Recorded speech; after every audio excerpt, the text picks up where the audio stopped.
The plague that changed history. The Black Death, 1347 to 1351. One of the most destructive pandemics in human history was the Black Death, sometimes referred to as the bubonic plague. It killed between 25 and 50 million individuals in Europe between 1347 and 1351, which is close to one-third to half of the total population.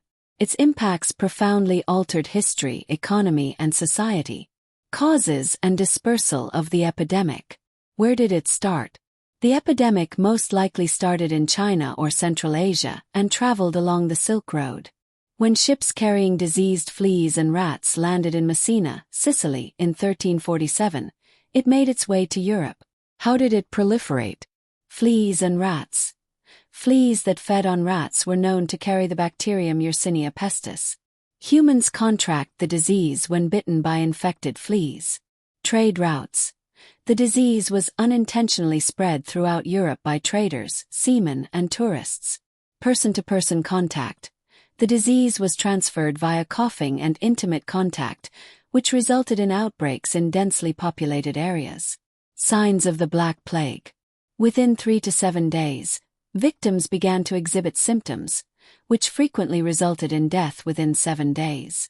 Among the symptoms were swollen lymph nodes, also known as buboes, painful lumps in the groin, armpits, and neck, high temperatures and cold that can be fatal. Internal bleeding and vomiting can result in dark blotches on the skin.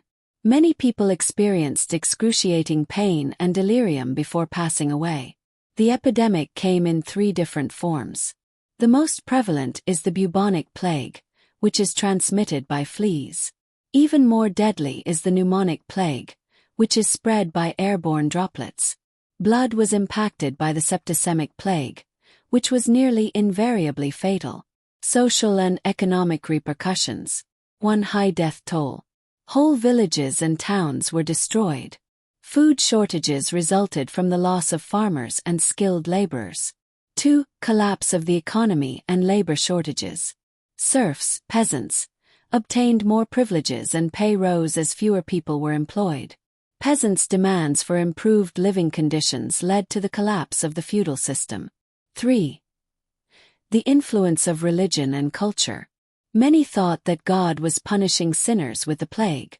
Extreme religious practices, such as flagellants whipping themselves to atone for sin, were adopted by some. As Jews were wrongly accused of poisoning wells, anti-Semitism grew. 4. Changes in health and medicine. To halt the spread, quarantines were implemented. The first formal quarantine regulations were developed by cities like Venice. Despite the fact that therapies were mostly ineffectual at the time, medicine developed as physicians researched the illness. The plague's end and its aftereffects. The worst of the epidemic had subsided by 1351, yet breakouts persisted for generations. However, the globe was shaped by its long-term effects. Feudalism came to an end as workers sought greater pay, which paved the way for social mobility. Medical advancements. Early medical reforms were prompted by the need for improved public health. New perspective on life. The Renaissance, 1400s, 1600s, was made possible by the adoption of a new way of thinking by many survivors. In conclusion, in addition to being a tragedy, the Black Death marked a sea change in human history. It changed how people thought about life and death, as well as the economy and society of Europe. Modern Europe might have developed much differently without it.